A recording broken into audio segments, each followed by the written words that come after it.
So Giannis may not have been traded, but pretty much everybody else was. It was another crazy trade deadline. NBA 2K is right on top of things with their roster update. Let's go rank these teams from worst to best and talk about the new rosters. The Wizards situation right now is fascinating to me. They gave up next to nothing to get Trae Young and Anthony Davis, two multi-time All-Stars. They're still going to be very bad this year. Davis has been ruled out for the year, and I don't expect Trae Young to play either. So they're going to do that one last big-time tank to hopefully get that superstar talent they've been wanting so bad. If they can, land AJ DeBonsa, that's a team that's going to be really interesting next year. Ownership eventually gets tired of losing. NBA junkies may know that Trae Young and Anthony Davis might not be the guys that are going to deliver you a championship, but to the casuals, they know who those players are, and it's hard to justify ticket prices if you don't have those names for the casual fan to go see. But if you have a lineup of Trae Young, Trey Johnson, AJ DeBonsa, Alex Sarr, and Anthony Davis, that's a team I will tune in on NBA League Pass to check out. That's a pretty intriguing group of guys.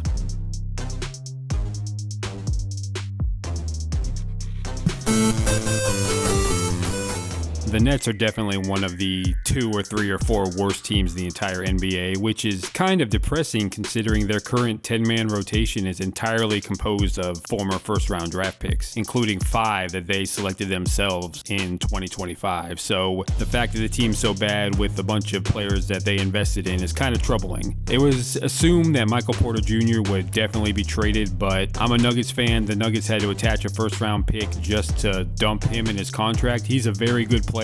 Not nearly as good as his contract indicates, and I guess the rest of the NBA saw that and wasn't willing to give up draft picks to get him, maybe when his contract is a little shorter. But I like Porter. I like what he did for Denver, but he just seems destined to be one of those guys who puts up good stats on a bad team without any real pressure to win. Good player, not an all-star like people were claiming. Other than that, they straight up just cut Cam Thomas, a 24, 25-year-old former 25 point per game scorer, just said, all right, thanks, but no thanks, goodbye, and took on a couple of contracts to help other teams get out of the tax situation. So Brooklyn's all in on being as bad as possible for the 2026 draft.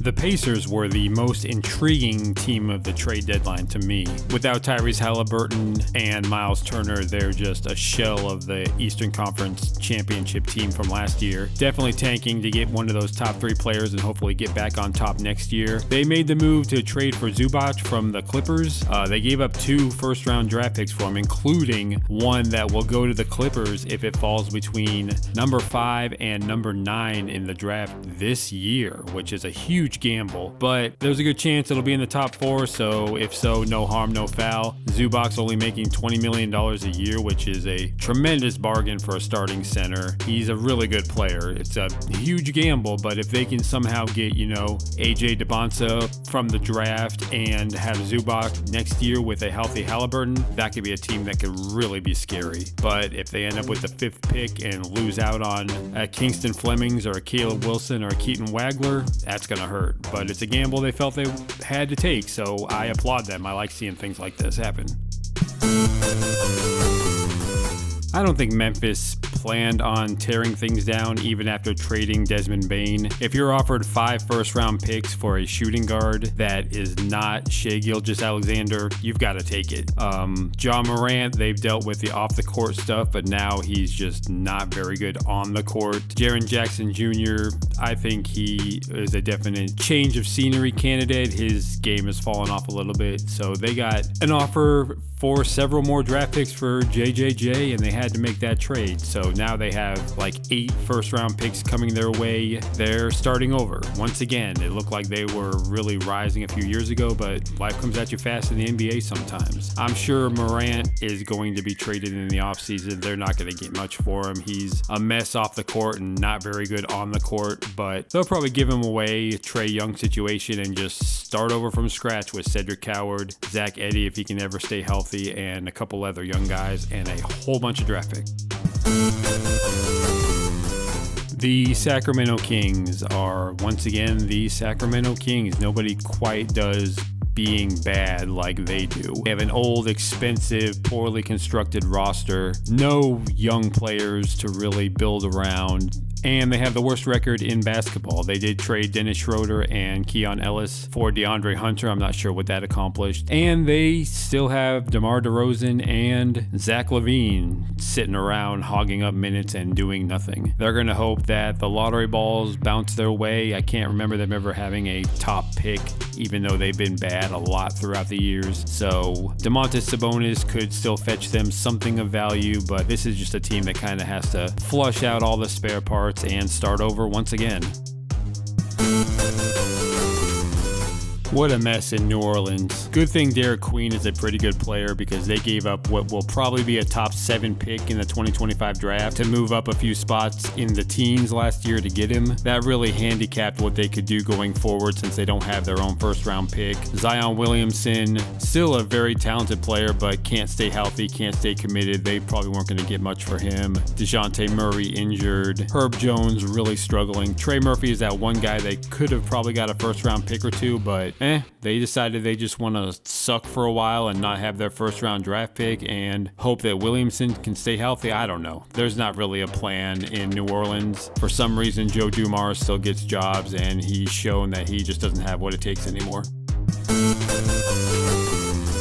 So it became painfully obvious that the stink from the whole Nico Harrison, Luka Doncic trade was never going to leave this Mavericks organization until they moved Anthony Davis. So they just ripped the Band-Aid off. Well, I guess you can say they put the Band-Aid on and began the healing process by selling him for pennies on the dollar. They got a couple of first-round draft picks, a very late one this year, but they finally get to turn this franchise over to Cooper Flagg and finally rebuild. Whether you're a conspiracy theorist and think that the whole flag thing is a reward for giving Luka Doncic to the Lakers, it's not. We don't do that garbage here. Yeah, the NBA is corrupt, but I don't think they're smart enough to pull something like that off and stay quiet about it for an entire year plus. But anyway, on the court, Flagg is way ahead of the curve as far as what I thought he would be, and I thought he would be a very good player. So they got nothing for Anthony Davis, but they get to turn the page. Hopefully they can get a Flemings or Darren Peterson or a Keaton Wagler in the draft and pair Flagg with an actual young talent, because the team around him is kind of an embarrassment, and it sucks that a talented young player like him has to drag a bunch of old rotting corpses up and down the court all game. But anyway, they finally get to move on, build around Flagg, and turn the page.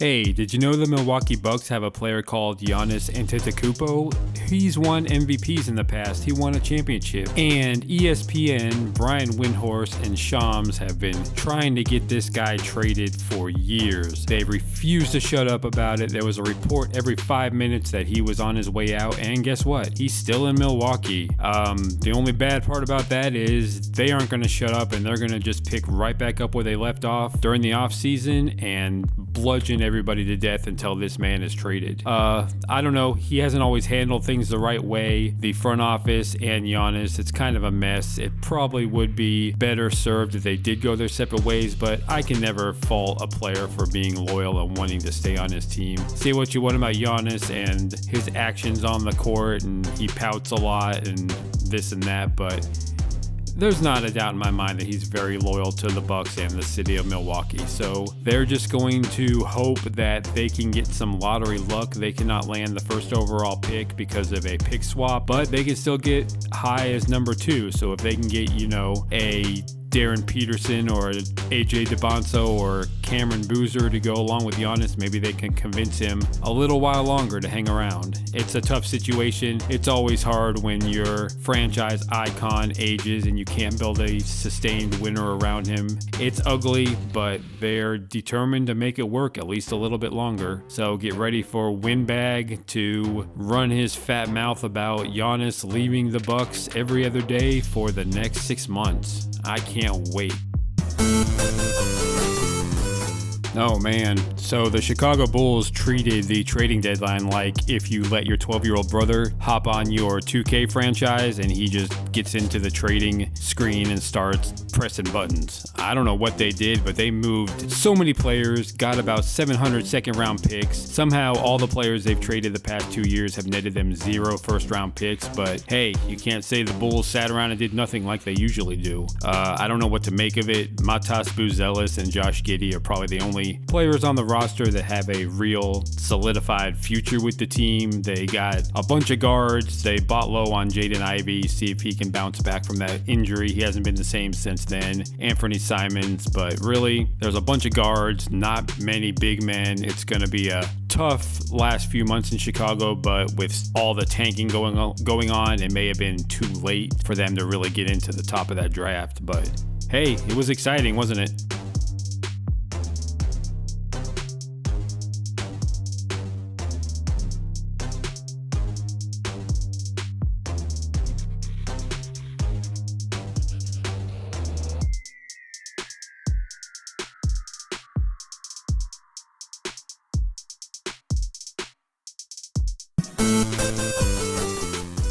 I really like what the Utah Jazz did. A lot of people are wondering why the Jazz decided to trade some draft picks for Jaren Jackson Jr., who isn't really having that good of a season. Why are they not tanking? Why are they not continuing to build through the draft? Well, they've been tanking for a few years, and all they really had to show for it is Keontae George.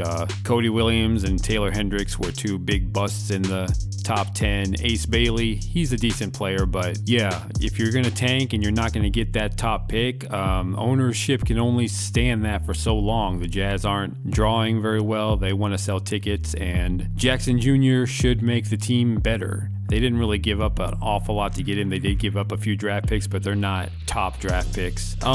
The 2027 draft does not look like it's going to be very good at all. I expect the Jazz are still going to try to tank hard this year to keep their draft pick and, like the Wizards, try to improve next year.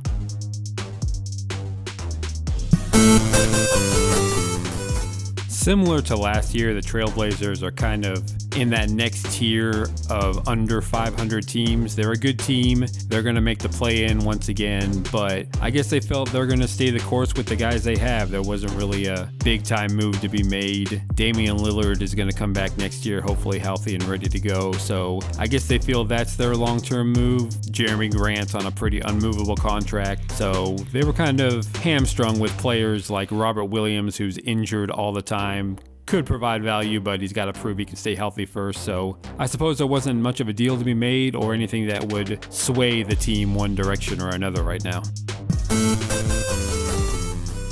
The Clippers are an interesting case. They started the season out absolutely miserable. It looked like the Thunder were going to get a top 3 pick straight off of winning a championship, but they've been perhaps the hottest team in basketball the past 2 months and are right back in the play-in contention. But James Harden decided he wanted to be a distraction again because he can't be a free agent like a normal human being. So they moved him out of nowhere, it seemed. And then they got that Godfather offer they couldn't refuse for their starting center. They had to make that deal. They got Benedict Mathurin and Darius Garland, a couple of guys who kind of fell out of favor with their old teams, and some much needed draft capital. Other than Shai Gilgeous-Alexander draft pick from half a decade ago, they've done absolutely nothing through the draft since taking Blake Griffin. So if they can get that pick in between the 5 and 9 range, that'll be a nice head start towards a little mini rebuild, retool. Kawhi Leonard's playing some of the best basketball of his life. I think they could still scare a team in the playoffs. I don't think they're going to win a series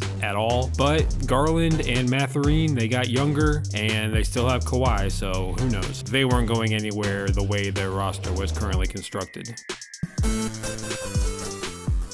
So Atlanta kicked off this whole trade deadline season when they moved Trae Young to the Wizards a few weeks ago for basically nothing of long-term value. They just wanted to get off that contract and really turn the keys over to the young guys. Jalen Johnson, Risa Shea, who hasn't been great this year, Dyson Daniels, Nickeil Alexander-Walker definitely deserve more minutes. So they traded Kristaps Porzingis, who just couldn't stay healthy, for Jonathan Kuminga. I don't really expect much from Kuminga. He's kind of a homeless man's Jalen Johnson, not not really a great shooter, but hey, you might as well kick the tires. Didn't really give up much to get him. See what you have in the next couple of months. Maybe light a fire under Risachet, who is not developed as a second-year former number 1 overall pick. But the Hawks are really betting on that Pelicans pick to be in the top 3 or 4. Get Kingston Flemings or Darren Peterson, put him in at point guard, and you really have something exciting.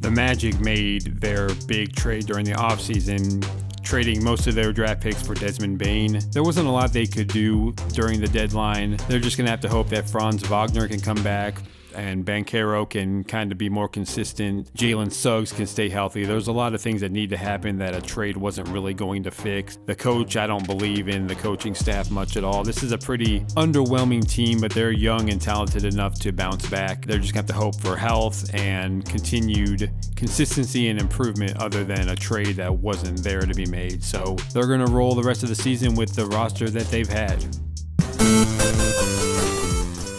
The Charlotte Hornets, of all teams, are currently playing the best basketball of anybody in the NBA. Not only have they won 8 games in a row, but it's been by dominating fashion. Their team is healthy. Con Canupo looks like a star already. LaMelo Ball's playing inspired ball. They didn't really need to do a whole lot, but I like the move of turning Colin Sexton into Kobe White. White's more of a point guard who can play shooting guard as well. He'll probably be a backup, but that's really good insurance, especially since Ball and Brandon Miller miss so many games every year. I live in Charlotte now. I'm definitely gonna have to go check out a couple of games while these guys are playing because it's really a lot of fun, and it is Buzz City right now here. It's electrifying.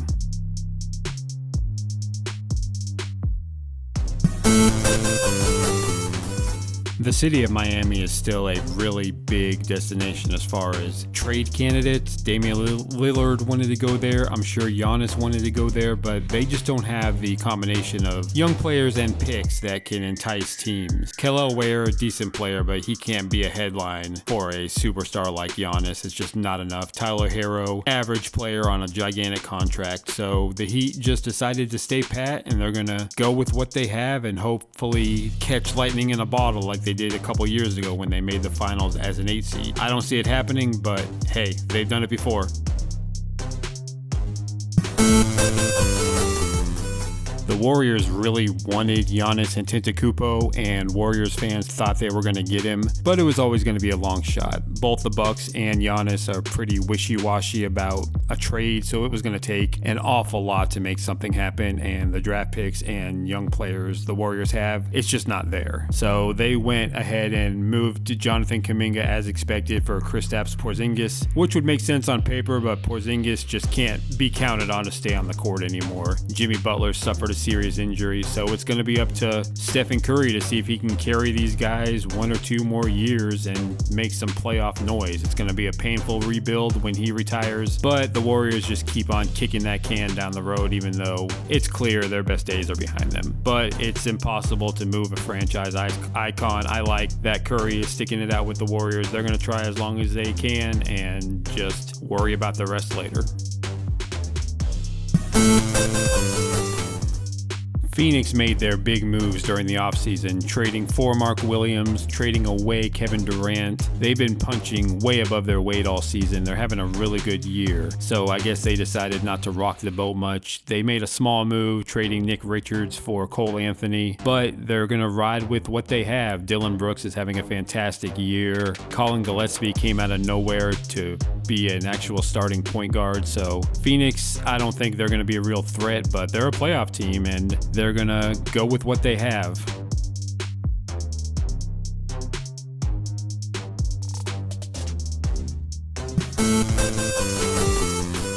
The Raptors were one of a few teams rumored to be in on Giannis, the Giannis sweepstakes that never came to be, but they don't really have a lot to offer as far as young players and draft picks. Colin Murray-Boyle's a really good player, but they're definitely high on him and want to keep him as that defensive anchor off the bench. They're a pretty surprising team. They're a playoff team this year. They have a pretty good, varied, unique starting lineup. The bench isn't that great, but there wasn't really a trade to be had. They did move a couple of guys to get under the luxury tax, so yeah, they're going to roll with their players. They did their Brandon Ingram trade last year and see what they got. The Sixers sold low on Jared McCain a year and a half after drafting him in the top 15. That's the only move they made. They have Tyrese Maxey, VJ Edgecombe, and Quentin Grimes hugging up all the guard minutes, so there wasn't really room for McCain on the roster. They got a draft pick for this year from Houston, so I think that could be a comparable player to McCain. It's a pretty good move. Instead of hanging on to a guy for too long that they didn't really believe in or have a role in, they had a forward-thinking move, so it's not going to make much of a difference this year. They got to count on a healthy Joel Embiid and Paul George, but it's a small move that sets them up a little bit better for the future. The worst part about that Luka trade from a year ago, it had delusional Lakers fans who are already the most spoiled, delusional fans in all of basketball. Had them thinking they had a chance at Giannis or anybody else of significant value with the spare parts they have lying around. But nope, they're going to get Luke Kennard and they're going to like it. They did trade for Kennard, who's actually an upgrade over Dalton Knecht. As sad as that is, Knecht is just not it. But Kennard, another shooter, doesn't help the Lakers size problem, but they got 99 problems. Luke ain't one, and Kennard at least helps them a little bit with shooting. The fact that they're like 13, 14 games over 500, when you look at the advanced stats, it's an absolute miracle. They're not that good of a team, and they didn't really have any assets to make a real deal, despite what ESPN and Lakers fans will tell you. The Fred VanVleet injury really screwed the Rockets over. They've been trying to get by all year without a traditional point guard. I really like Amen Thompson, but he's not a point guard. Reed Shepherd at his best is just a scorer off the bench. They probably inquired about Ja Morant, talked about it a little bit, but I don't think he's the type of guy you want to bring aboard right now if you're trying to win anything of significance. There just wasn't a lot of point guards available. They obviously weren't going to pair James Harden and Kevin Durant again. That would have been hilarious though. So they really didn't make any moves. They're just going to hope that they can get by with Thompson at point guard and Durant will be enough. I don't think so. The West is brutal right now. They need a more balanced roster. But hey, they got Kevin Durant, who hasn't done anything since he was a part of the Warriors super team, and we'll see. Detroit is actually pretty even with the Oklahoma City Thunder as far as the best record in the NBA goes, so they didn't want to make a big move and rock the boat too much. Why ruin a good thing? They did move the underwhelming Jaden Ivey, who has not been the same since suffering that bad injury last year. They traded him to the Bulls for Kevin Huerter, a supposed shooter who's only shooting about 30% from deep this year, so they definitely needed more shooting, but didn't want to make a big move, trade a key piece, move future draft picks for something like that, I guess. I don't know. I would have went for it a little bit harder, probably acquired a better shooter, but hey, shooters are in high demand, so there might not have been one available that was worth spending too much draft capital and young players to go get. It's hard to believe this is still the similar roster to the one that lost 28 games in a row a few years ago. Now they're on pace to win over 60 games, so this will probably be the year they try to get that big time playoff experience and really go for it this year or next year.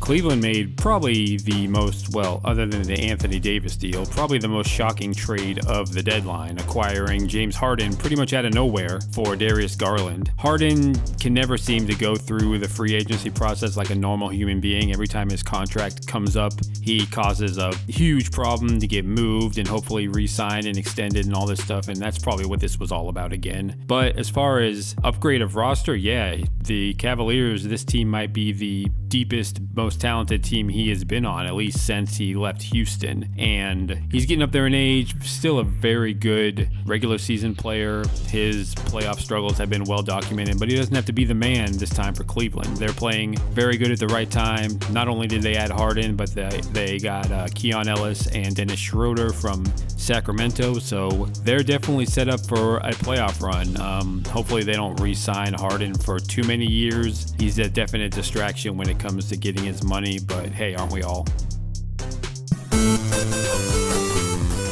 Jason Tatum was lost for the year. They moved Jrue Holiday and Kristaps Porzingis. They did not re-sign Al Horford, but the Celtics still continue to win. They're a great coach team. Jaylen Brown and Peyton Pritchard, they're very, very good players. They added Nikola Vucevic, which I really like that addition. Trading Anthony Simons for him is pretty much a no-brainer for me. Yeah, Vuce is slow and old and he can't play defense at all, but that guy can shoot it, and nobody loves to jack up more threes than the Celtics. He fits in with what they want to do perfectly. He's a free agent in the offseason, so just he can just take up some minutes in the front court when Neemias Queta is on the bench, a good defender there, and just jack up some threes. What more can you want if you're the Celtics or if you're Vucevic?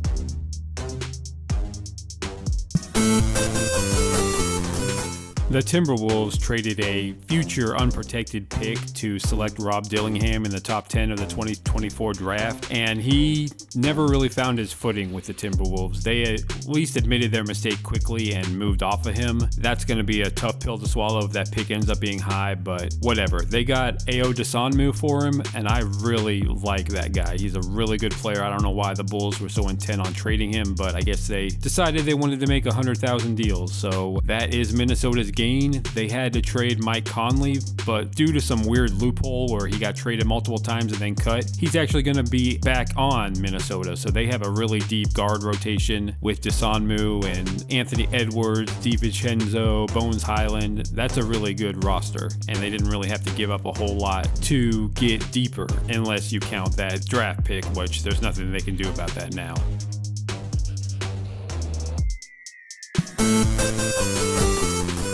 The Spurs are sitting pretty right now, one of the best records in the NBA, and Victor Wembanyama only in his second year. So they made their De'Aaron Fox win now trade last year. I don't know, that really hasn't worked out that great, but they felt they didn't need to accelerate the timeline even further by trading for somebody this year, so they didn't make any moves. They're going to go with their young players and continue to develop and use this year to really gain that playoff experience that's so much needed, and hopefully try to be what the Thunder were last year next year.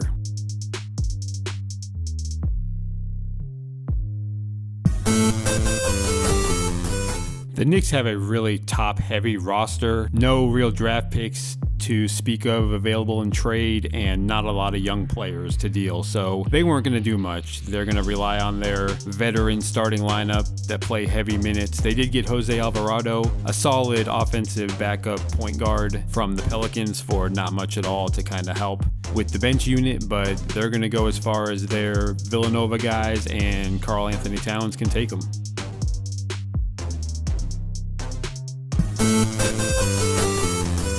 The Nuggets made their trade during the offseason when they sent Michael Porter for Cameron Johnson. That trade allowed them to sign Bruce Brown and Tim Hardaway Jr. and trade for Jonas Valanciunas, which ended up being a huge blessing because those three guys really helped Denver weather the storm through these injuries. So many injuries to basically every starter, ironically, except for Jamal Murray, who's finally an all-star. I'm a Nuggets fan. This is the best roster they've had top to bottom, but man, these injuries, they're killing me. It's hard for me to stay positive. I just want these guys to get healthy. Peyton Watson, the next or the latest guy to go down. It's been tough. Just get healthy, and I really think this is a championship caliber squad. They're probably going to have decisions to make during the offseason with Cam Johnson and how to re-sign Peyton Watson. They did trade Hunter Tyson away, and I read somewhere that helped them save $60 million against the tax. So I'm not smart enough to understand how this new CBA works, but even for the Cronkies who married into that Walmart money, that's a big chunk of change. The Thunder are a ridiculously deep team, seriously. Backups are Alex Caruso, Aaron Wiggins, Isaiah Joe, AJ Mitchell. So they traded for Jared McCain, gave up a late first round pick this year and a future pick. They have so many of those, more than they know what to do with. McCain had a good rookie start to his career and kind of couldn't find his footing as a sophomore for Philadelphia this year. They sold low on him. The Thunder really have nothing to lose. Just a flyer on a former top 15 pick. It's not going to hurt them one way or another. They're a really deep team, and that's pretty much the only move they made. They're going to have a discussion about Isaiah Hartenstein in the offseason with their contract extensions kicking in, but that's something to worry about later. They're on their way to another championship run, perhaps. So that is all I've got for today. If you're still here, if you've watched for this long, thank you. I really appreciate it. Sometimes I do like to talk about other sports and other games to break up the Madden draft class monotony. Big fan of the NBA, big fan of the NBA draft. And so if you're a fan, if you got a favorite team, let me know. Do you like what they did during the trade deadline? Is there a move you would have liked to see? Who do you want your team to draft? I don't know, anything basketball. Let's talk basketball for a little bit. Let's get Madden out of our heads for 5 minutes and talk some basketball, either in the comments or check out the Discord. Description below has the link. And that's all I got for today. I will talk to you guys next time, and thank you all.